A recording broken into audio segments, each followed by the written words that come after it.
जय हिंद दोस्तों, आप सभी का अपना यूट्यूब चैनल गौतम जी के जीएस एकेडमी में स्वागत है।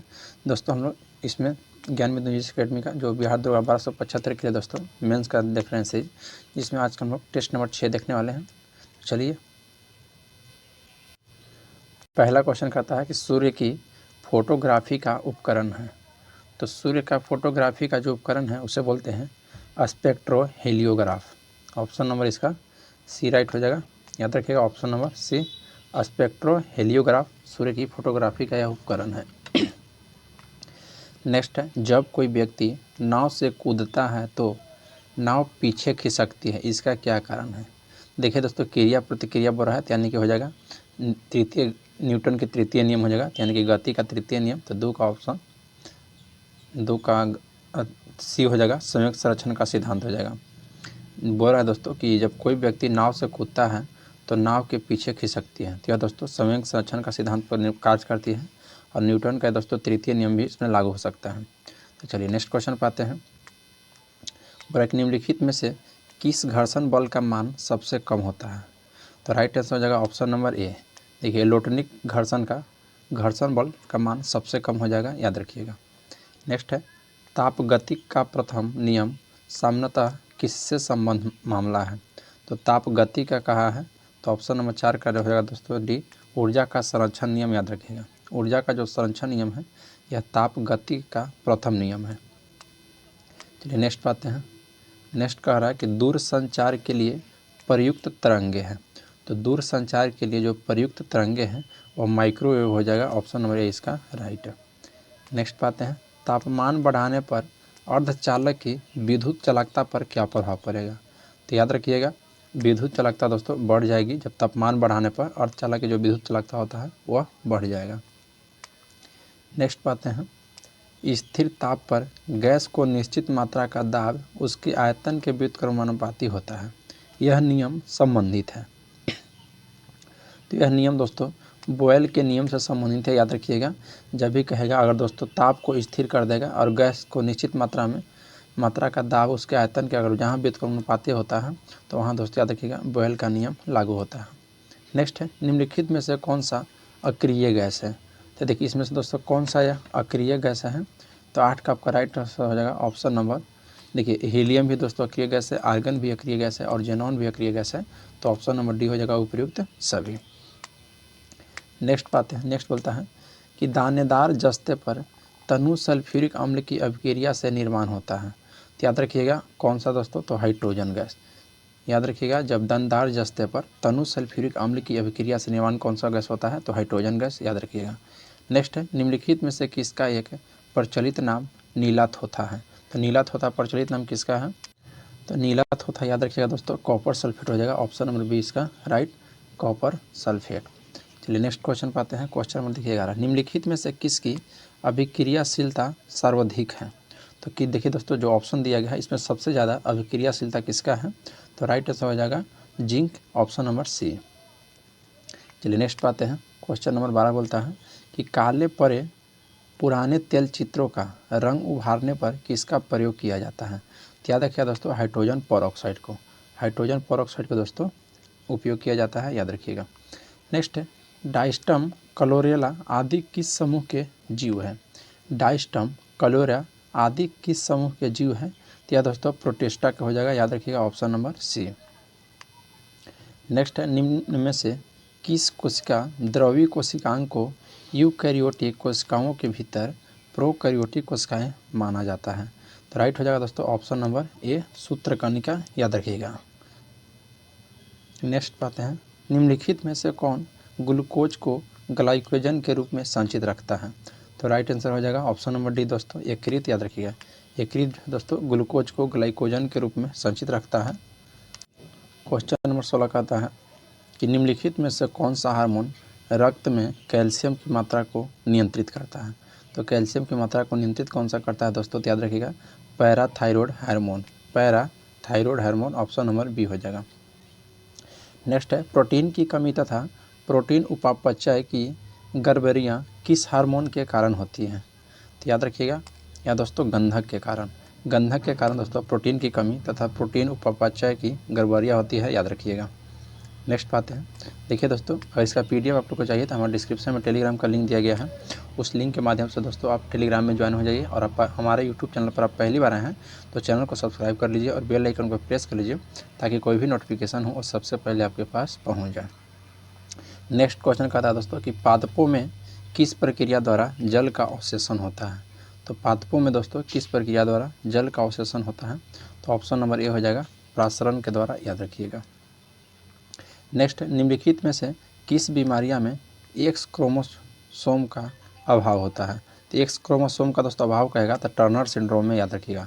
टर्नर सिंड्रोम में दोस्तों एक्स क्रोमोसोम का अभाव होता है, और यह टर्नर सिंड्रोम दोस्तों एक प्रकार की बीमारी है, याद रखिएगा। नेक्स्ट, भारतीय दलहन अनुसंधान संस्था कहाँ स्थित है। तो भारतीय दलहन अनुसंधान संस्था दोस्तों याद रखिएगा, तो कानपुर में स्थित है। ऑप्शन नंबर ए हो जाएगा दोस्तों, कानपुर।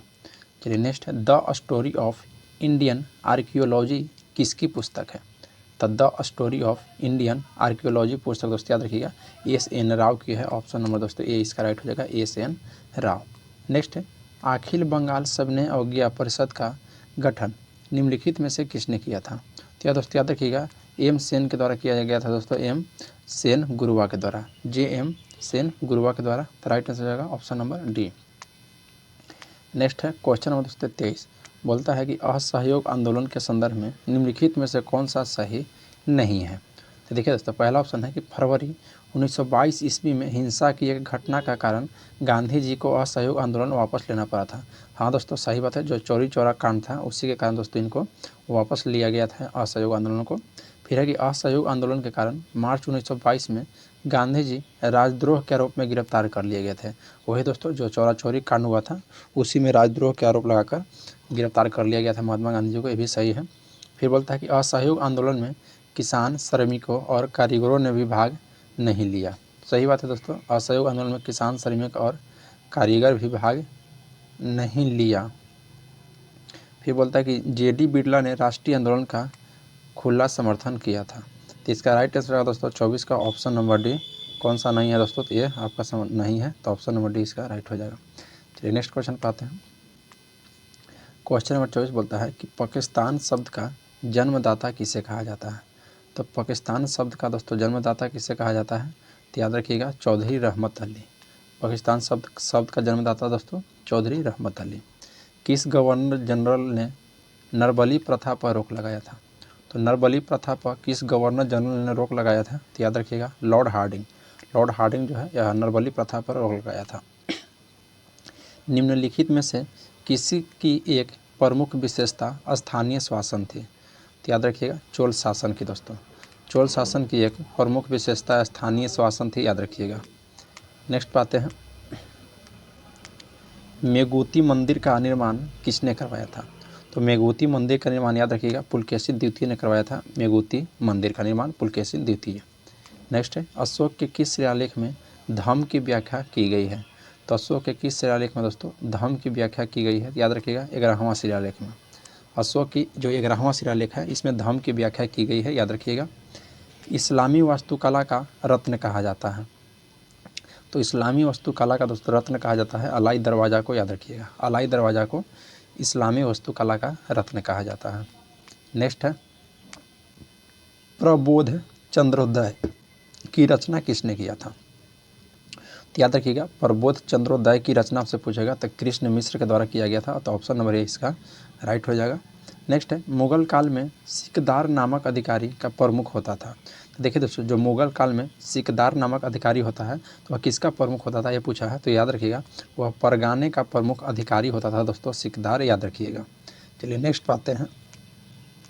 नेक्स्ट है दोस्तों क्वेश्चन 32 बोलता है कि तालीकोटा का युद्ध कब हुआ था। तो देखिए दोस्तों तालीकोटा का युद्ध 1565 ईस्वी में हुआ था। ऑप्शन नंबर 20 का राइट हो जाएगा, तालीकोटा का युद्ध 1565 में हुआ था। नेक्स्ट है, डन हिल कप किस खेल से संबंधित है। तो डन हिल कप जो है यह गोल्फ से संबंधित है, याद रखिएगा डन हिल कप गोल्फ से। नेक्स्ट है, क्रैडल शब्द किस खेल से संबंधित है। तो क्रैडल शब्द दोस्तों याद रखिएगा यह कुश्ती से संबंधित है। क्रैडल क्रैडल कुश्ती, क्रैडल कुश्ती, और डन हिल तो गोल्फ, डन हिल तो गोल्फ है। नेक्स्ट बात है, देखिए दोस्तों चिराग सात्विक का संबंध किस खेल से है दोस्तों। तो देखिए सात्विक चिराग का दोस्तों हाल ही में मेजर ध्यानचंद पुरस्कार मिला है। तो या दोस्तों किस खेल से संबंधित है, तो 35 का राइट आंसर हो जाएगा ऑप्शन नंबर ए, बैडमिंटन से संबंधित है, याद रखिएगा। नेक्स्ट है ब्रोक्रेना विंग्स के लेखक है, तो ब्रोक्रेना दोस्तों विंग्स के लेखक कौन है, तो सरोजिनी नायडू, याद रखिएगा सरोजिनी नायडू। नेक्स्ट पर आते हैं ग्रैमी पुरस्कार किस क्षेत्र में दिया जाता है, तो ग्रैमी पुरस्कार दोस्तों संगीत के क्षेत्र में दिया जाता है, याद रखिएगा ग्रैमी पुरस्कार संगीत के क्षेत्र में दिया जाता है।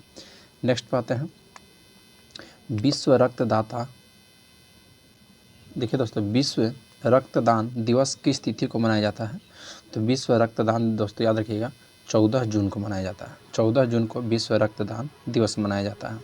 नेक्स्ट है संयुक्त राष्ट्र पर्यावरण कार्यक्रम का मुख्यालय कहाँ अवस्थित है, तो संयुक्त राष्ट्र पर्यावरण कार्यक्रम का मुख्यालय आपसे पूछेगा तो ऑप्शन नंबर नैरोबी हो जाएगा, ऑप्शन नंबर जो सी दिया गया है नैरोबी, याद रखिएगा संयुक्त राष्ट्र पर्यावरण कार्यक्रम का मुख्यालय तो नैरोबी।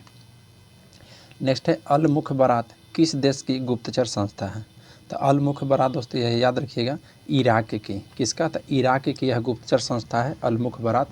चलिए नेक्स्ट पाते हैं क्वेश्चन नंबर 41, पूरा कि खनन प्रहरी ऐप भारत सरकार के किस मंत्रालय द्वारा जारी किया गया था, तो खनन प्रहरी ऐप दोस्तों याद रखिएगा, तो 41 का राइट आंसर हो जाएगा ऑप्शन नंबर बी कोयला।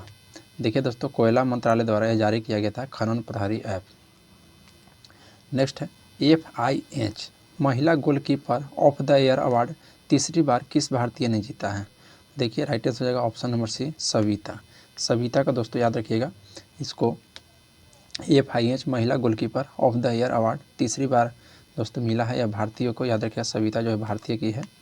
चलिए नेक्स्ट पर है PM मोदी ने दुनिया के सबसे बड़े मेडिटेशन सेंटर का उद्घाटन किस शहर में किया है, या दोस्तों वाराणसी शहर में, याद रखिएगा वाराणसी शहर में दोस्तों दुनिया का सबसे बड़ा मेडिटेशन सेंटर का उद्घाटन किया गया है हमारे प्रधानमंत्री के द्वारा। नेक्स्ट है भारत में GDP की गणना के लिए वर्तमान में निर्धारित आधार वर्ष क्या है, तो GDP की गणना के लिए दोस्तों अगर वर्तमान में निर्धारित समय की बात की जाए तो 11/12 है, 2011-12 ऑप्शन नंबर बी हो जाएगा। नेक्स्ट पाते हैं क्वेश्चन बोलता है दोस्तों कि उपभोक्ता आय स्तर और उपभोक्ता द्वारा खरीदी गई वस्तु की संतुलित मात्रा के बीच संबंध को दर्शाया जाता है, तो याद रखिए दोस्तों एंजल चक्र से, क्या, तो एंजल चक्र से दर्शाया जाता है। नेक्स्ट भारतीय अर्थव्यवस्था के उदारीकरण का अग्रदूत किसे कहा जाता है, तो भारतीय अर्थव्यवस्था के उदारीकरण के अग्रदूत आपसे पूछा है दोस्तों किसे कहा जाता है, तो याद रखिएगा डॉक्टर मनमोहन सिंह को, ऑप्शन नंबर ए हो गया। नेक्स्ट है अन्नपूर्णा योजना की शुरुआत कब किया गया था, तो अन्नपूर्णा योजना की शुरुआत कब किया गया था, तो 2000 ईस्वी में, ऑप्शन नंबर ए इसका राइट हो जाएगा। नेक्स्ट है बिहार के किस जिले में चाय का सर्वाधिक उत्पादन होता है, तो बिहार के दोस्तों किशनगंज जिला में, याद रखिएगा चाय का सर्वाधिक उत्पादन होता है किशनगंज जिला में। नेक्स्ट है उत्तर बिहार के मैदान की सबसे पूर्वी नदी जो गंगा में मिलती है, तो उत्तर बिहार के मैदान की पूछा दोस्तों जो सबसे पूर्वी नदी जो गंगा में मिलती है, तो राइट आंसर हो जाएगा महानंदा, याद रखिएगा ऑप्शन नंबर बी। नेक्स्ट बात है बिहार के किस जिला का जनसंख्या घनत्व सर्वाधिक है, तो बिहार का जनसंख्या घनत्व कहा दोस्तों सर्वाधिक है, तो 50 का ऑप्शन नंबर डी हो जाएगा शिवहर का, याद रखिएगा जनसंख्या घनत्व सर्वाधिक है। नेक्स्ट निम्नलिखित में से भारत की नदियाँ में कौन कर्क रेखा को 2 बार काटती है, तो कर्क रेखा को 2 बार काटने वाली कौन सी नदी है दोस्तों, तो माही नदी, याद रखिएगा कर्क रेखा को 2 बार काटती है। और दोस्तों मकर रेखा का कहेगा तो लिम्पोपो नदी और कांगो नदी दोस्तों विषुवत रेखा को। चलिए नेक्स्ट बात है हिमालय की रचना समानांतर वलय श्रेणियों से हुई जिससे प्राचीनतम श्रेणी है, तो देखिए दोस्तों यह किससे प्राचीनतम श्रेणी है, तो 52 का राइट हो जाएगा ऑप्शन नंबर सी बृहत हिमालय श्रेणी, याद रखिएगा बृहत हिमालय श्रेणी दोस्तों यह हिमालय की रचना समांतर वलय श्रेणी से हुई थी, याद रखिएगा। नेक्स्ट भारत में कितने राज्य तट रेखा से लगी है, तो कितने राज्य जो ऐसे दोस्तों भारत में जो तट रेखा से लगी गई है, तो 53 का ऑप्शन नंबर सी हो जाएगा दोस्तों 9 राज्य लगी है, याद रखिएगा 9 राज्य कौन कौन सा दोस्तों, तो गुजरात हो जाएगा, महाराष्ट्र हो जाएगा, गोवा, कर्नाटक, केरल, तमिलनाडु, आंध्र प्रदेश, उड़ीसा, पश्चिम बंगाल, याद रखिएगा। चलिए नेक्स्ट पाते हैं कि निम्न में से भारत के किस भाग में सामान्यतः प्रावलद्वीपीय पाए जाते हैं, तो राइट आंसर होगा दोस्तों ऑप्शन नंबर सी लक्षद्वीप के निकट, देखिए लक्षद्वीप के निकट दोस्तों प्रवाल द्वीप पाए जाते हैं, याद रखिएगा। नेक्स्ट है भरमौर जनजातीय क्षेत्र किस प्रांत में स्थित है, तो भरमौर जनजातीय क्षेत्र, याद रखिएगा 55 का राइट हो जाएगा option number B Himachal Pradesh में। चलिए नेक्स्ट क्वेश्चन पे आते हैं। क्वेश्चन नंबर 56, भारत के उत्तरी मैदान में शीत ऋतु में वर्षा होती है। तो भारत के दोस्तों अगर उत्तरी मैदान में शीत ऋतु में वर्षा कहाँ पे होती है, तो याद रखिएगा पश्चिमी विक्षोभ से होती है दोस्तों, उत्तरी मैदानों में भारत में पश्चिमी विक्षोभ से। नेक्स्ट है, निम्नलिखित में से किस एक को भोर का तारा के नाम से जाना जाता है। तो शुक्र ग्रह को दोस्तों भोर के तारा के रूप में जाना जाता है, याद रखिएगा। चलिए नेक्स्ट पे आते हैं। क्वेश्चन कहता है कि सूची 1 को सूची 2 के साथ सम्मिलित करना है या कूट का प्रयोग करके। दोस्तों देखिए एक तरफ ज्वालामुखी है और एक तरफ देश। देखिए माउंट रेनर ज्वालामुखी यह अमेरिका की है, याद रखिएगा। माउंट रेनर ज्वालामुखी तो अमेरिका की, और माउंट एटना हो जाएगा दोस्तों इटली। एटना कहाँ की है, तो यह आपको इटली की हो जाएगी। माउंट पैराकोटन और माउंट, नेक्स्ट पाते हैं दोस्तों, माउंट पैराकोटिन हो जाएगा आपको मैक्सिको, और माउंट एपो हो जाएगा आपका फिलीपींस। तो इसका हो जाएगा दोस्तों आपका 4 1 2 3। तो 4 1 2 3, 4 1 2 3। देखिए ऑप्शन कहीं नहीं दिया गया दोस्तों, इसका आप लोग लगा लीजिएगा 4 1 2 3 इसका राइट हो जाएगा। चलिए नेक्स्ट पाते हैं। क्वेश्चन नंबर देखिए 59, बोल रहा है कि निम्नलिखित पर्वतों में कौन सा जर्मनी में अवस्थित है। तो कौन सा पर्वत जो है दोस्तों जर्मनी में अवस्थित है। देखिए जो ब्लैक फॉरेस्ट है यह जर्मनी में अवस्थित है, याद रखिएगा। नेक्स्ट पाते हैं, निम्नलिखित में से कौन स्कैंडिनेवियन देशों के समूह में सम्मिलित नहीं है। तो कौन है दोस्तों जो स्कैंडिनेवियन देशों के समूह में सम्मिलित नहीं है। तो देखिए जो ऑप्शन नंबर सी दिया गया है नॉर्वे, यह दोस्तों सम्मिलित नहीं है, याद रखिएगा। चलिए नेक्स्ट पाते हैं, किस अधिनियम द्वारा सिविल सेवकों को चयन के लिए खुली प्रतियोगी परीक्षा आयोजन करने का प्रयास किया गया। तो 61 का आपका राइट हो जाएगा दोस्तों ऑप्शन नंबर डी, 1833 का अधिनियम के तहत दोस्तों याद रखिएगा सिविल सेवकों को चयन के लिए खुली प्रतियोगिता परीक्षा आयोजन करने का प्रयास किया गया था। नेक्स्ट पाते हैं, the constitution is settled by the assembly बा पोस्ट प्रस्ताव संविधान सभा में किसके द्वारा पेश किया गया था। तो याद दोस्तों याद रखिएगा डॉक्टर भीमराव अंबेडकर के द्वारा पेश किया गया था, ऑप्शन नंबर 20 का राइट हो जाएगा। नेक्स्ट है, भारतीय संविधान में समाजवादी शब्द किस संविधान संशोधन द्वारा जोड़ा गया है। तो यह दोस्तों आपको 42वां संविधान संशोधन के तहत जोड़ा गया था, और यह दोस्तों 1976 में हुआ था 42वां संविधान संशोधन, याद रखिएगा। चलिए नेक्स्ट क्वेश्चन पाते हैं। क्वेश्चन नंबर 64 बोलता है कि भारतीय संविधान का अनुच्छेद 19 संबंधित है। तो अनुच्छेद 19 दोस्तों यह संबंधित है अल्पसंख्यकों के हितों को संरक्षण से। तो ऑप्शन नंबर ए इसका राइट हो जाएगा, याद रखिएगा अल्पसंख्यक के हितों को संरक्षण से। और संस्थानों जहाँ क्या कहता है दोस्तों शिक्षा संस्थान, तो यह आपको आर्टिकल 30 में है, याद रखिएगा। चलिए नेक्स्ट पाते हैं। क्वेश्चन नंबर 65, यदि संसद के दोनों सदनों द्वारा राष्ट्रीय आपातकाल कर अनुमोदन होता रहा तो इसके कितने समय तक बढ़ाया जा सकता है। याद रखिएगा दोस्तों इसको कितने समय तक बढ़ाया जा सकता है, तो इसको अनंत काल तक, याद रखिएगा। यदि संसद के दोनों सदनों द्वारा राष्ट्रीय आपातकाल अनुमोदन होता है दोस्तों, तो याद रखिएगा अनंत काल तक बढ़ाया जाता है राष्ट्रीय आपातकाल। तो राष्ट्रीय आपातकाल दोस्तों किस अनुच्छेद में चर्चा किया गया, किस आर्टिकल में, तो यह दोस्तों आप लोग कमेंट में बताइएगा कि राष्ट्रीय आपातकाल किस अनुच्छेद में इसकी चर्चा किया गया है, याद रखिएगा। चलिए राष्ट्रपति भारत का नागरिक कितने बार निर्वाचित हो सकता है। देखिए दोस्तों जो भारत के नागरिक होते हैं राष्ट्रपति, या दोस्तों इनको कोई सीमा निर्धारित नहीं किया गया कि कितने बार हो सकते हैं। तो ऑप्शन नंबर डी इसका राइट हो जाएगा, निर्धारित सीमा नहीं है। तो 66 का ऑप्शन नंबर डी हो जाएगा दोस्तों। चलिए नेक्स्ट पाते हैं। क्वेश्चन नंबर 67 कहता है कि संसद में कोरम या गणपूर्ति के लिए आवश्यक सदस्यों का न्यूनतम संख्या है। तो याद रखिएगा ऑप्शन नंबर ए हो जाएगा दोस्तों कि कुल सदस्यों का 10वां हिस्सा, यानी कि दोस्तों कुल सदस्यों का 10वां हिस्सा हो जाएगा, यानी कि 1/10, याद रखिएगा। नेक्स्ट है, प्राक्कलन समिति में सदस्यों की संख्या होती है। तो प्राक्कलन समिति में सदस्यों की संख्या कितनी है दोस्तों, तो 30 होती है, याद रखिएगा। यह सबसे बड़ा है दोस्तों प्राक्कलन समिति, याद रखिएगा। चलिए नेक्स्ट क्वेश्चन पाते हैं। क्वेश्चन नंबर 69 बोलता है कि उच्चतम न्यायालय के मूल क्षेत्राधिकार के अंतर्गत सम्मिलित है। तो उच्चतम न्यायालय के मूल क्षेत्राधिकार के अंतर्गत सम्मिलित है दोस्तों कि केंद्र व एक से अधिक राज्यों में विवाद सही है, केंद्र या कोई राज्य या राज्यों का एक तरफ होना एवं एक से अधिक राज्यों को दूसरी तरफ होना, ये भी सही है। फिर 2 या अधिक राज्यों के बीच विवाद दोस्तों, ये भी सही है। तो ऑप्शन नंबर डी हो जाएगा उपयुक्त में से सभी। देखिए दोस्तों इस सेट का लास्ट क्वेश्चन हम लोग देखने वाले हैं। अगर आप हमारे यूट्यूब चैनल पर पहली बार आए हैं तो चैनल को सब्सक्राइब जरूर कर लीजिए और बेल आइकन को प्रेस कर लीजिए ताकि कोई भी नोटिफिकेशन हो वो सबसे पहले आपके पास पहुंच जाए। देखिए चलिए इस क्वेश्चन का लास्ट क्वेश्चन हम देख लेते हैं कि केंद्रीय सतर्कता आयोग की स्थापना किस समिति सिफारिश पर किया गया था। यानी कि दोस्तों सेंट्रल विजिलेंस कमीशन, केंद्रीय सतर्कता आयोग। तो दोस्तों किसके द्वारा, तो के संथानम समिति के द्वारा। तो ऑप्शन नंबर सी इसका राइट हो जाएगा। और देखिए दोस्तों इसका पीडीएफ से आप लोग बना लीजिएगा, मैथ और रीजनिंग। तो पीडीएफ के लिए आपको दोस्तों डिस्क्रिप्शन में टेलीग्राम का लिंक दिया गया है, लिंक पर ज्वाइन हो जाइए और वहाँ पर इसका पीडीएफ प्रोवाइड करा दिया गया है। चलिए आज के लिए इतना ही, मिलते हैं नेक्स्ट क्लास में। जय हिंद दोस्तों।